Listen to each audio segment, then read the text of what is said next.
So this is the second video on how to get up our desire to pray, or discipline to pray. And last time we talked about how that it's natural, humanly natural, to pray, and we talked about how that we need to learn how to manage our appetite. It's an appetite, and that'll bring rich reward. And we also talked about how it's grace. It's from God. We can't just do it on our own. It really is inspired by the Spirit. And then we talked briefly about the comfort that all of heaven wants us to pray and be good at praying. They really, really, really do. And so now we're going to talk about some of the problems, I guess, a little bit, or hindrances, or the difficulties. One thing that you got to really pay attention to is sin. It's easy to kind of let sin slip up on you. You get busy with life and you don't pay attention, and before long you're kind of slipping and sliding into habits that you're not proud of. And it's like somebody who's been out in the field and it's dusty and dirty, and their skin kind of gets. You really long for a shower. And when you get a shower, life just feels so much better, because then your skin's breathing, and pores are open. And that's kind of the way it is with sin. It's hard to be excited about God if you got sin in your psyche, if you got sin weighing on your soul. Get that taken care of. God has given us the things we need to get that taken care of. And probably one of the most effective and most powerful, though many Catholics are really hesitant to tap into it, is the confessional. You want to get a shower, you want to get clean, you work that thing and get ready and prep for it and go in and do confession. But on any account, whether it's, even if it's not a mortal sin, if it's a venial sins, that just kind of pay attention. Take care of them. Don't let them sneak up on you. And that really is an important key to prayer, because you lose your appetite. You lose your appetite for God. So examine yourself about that. And then I'd also say this is going to cost you. If you want to pray, it's going to cost you. Well, why do I say that? Isn't grace free? Well, it is. But I was reading just the other day that if you have a casual acquaintance, it takes a certain number of hours for them to become. You have to spend a little bit of time for them to even be more than just a stranger. Yeah, there's a certain amount of time, and somehow in this study they had tracked how long it takes to get from different levels of friendship.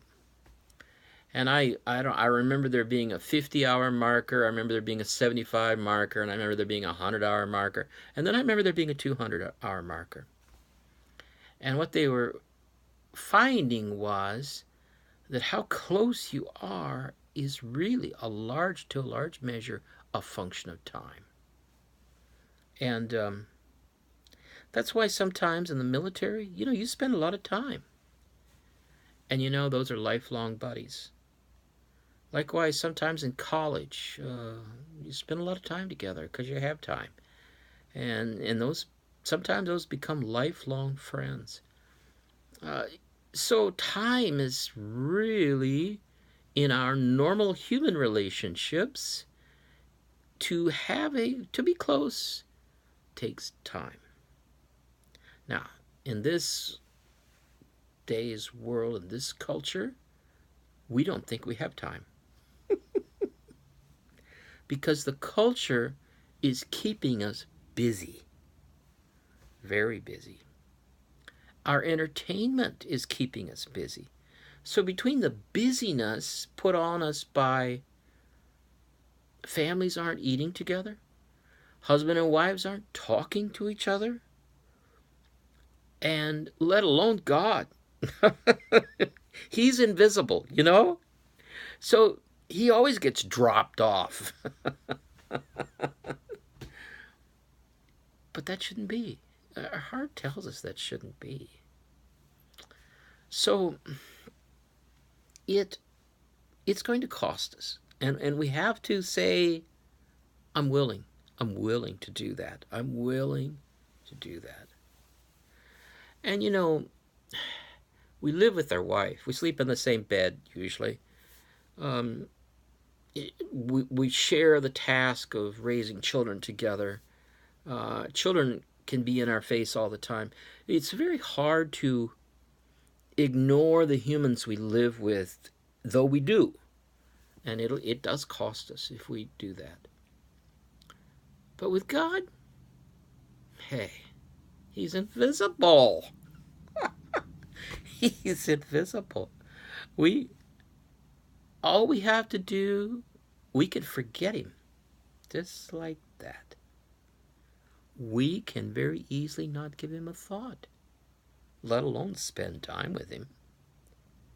Maybe he'll interrupt our consciousness every now and then, but it's very easy for us as human beings to just forget about him.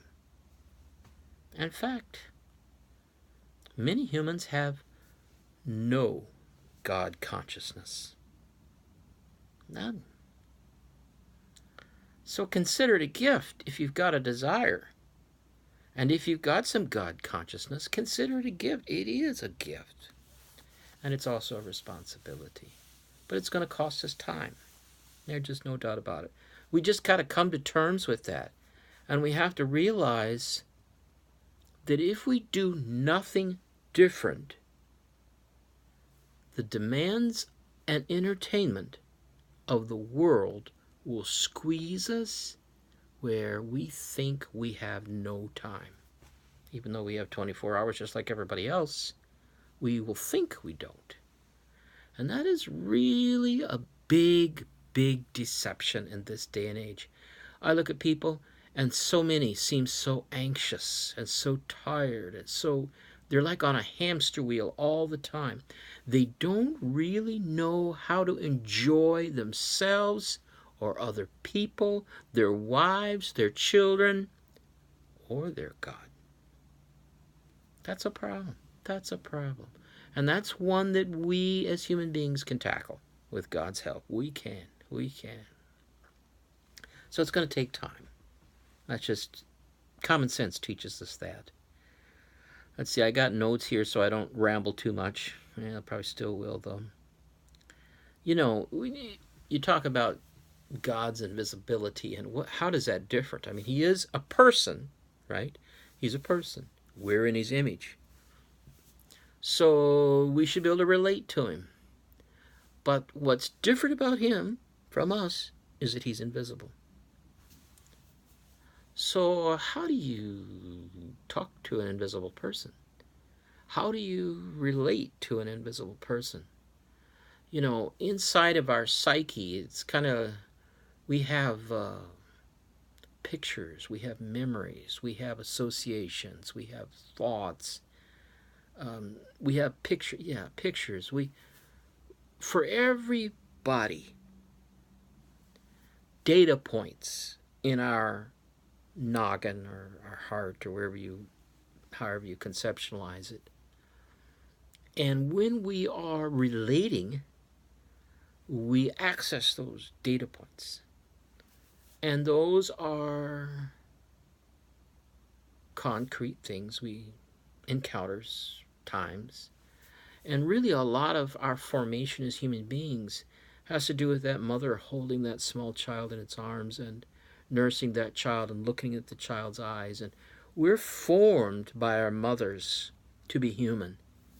And then by our siblings and our dad and by extended family and more. We're formed. And it's like there is a structure inside of us, our psyche, where we associate with a person and we have an internal picture.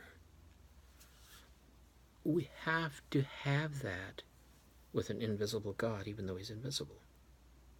So how do we do it? Well, we share together with a family memories of him. We rehearse things about him, and we actually see him in other human beings. We look at the saints. We contemplate various stories of scriptures of God encounters and God interrelations. We meditate on his word. That is the raw material for internalizing and conceptualizing God. We have to have an internal image. And the richer our imaging, or you could say imagination, but it's not a false imagination. It's based on reliable data points for the most part. But the more rich that is, the more we're able to relate to God. So that's why the church is all about pray. We come together, and it's like a mother. The church is coaching us without words almost, coaching us how to relate, how to connect. She's reminding us of the saints. She's reading to us from the scriptures about God encounters and people's encounters in the past. She's praying all through the liturgy to him. She's talking to him. This is the premier environment to be formed. To become a praying person, if you're on your own, well, good luck. We're relational beings, and the church is our mother, and there is an abundance of grace in the liturgy. The liturgy is God's premier method to shape us as a people of prayer, a people of God encounter. So don't miss Mass. Don't forsake the assembling of yourselves together. If the Lord calls you to his supper, you better come. That's in the Gospels, right? Those who the Lord had a supper and they didn't come, and that was not good. Take the obligation seriously. It's for your good and the good of your family. And it'll make you more of a person of prayer. So I'm going to take another break, and we'll come back and maybe do another one here.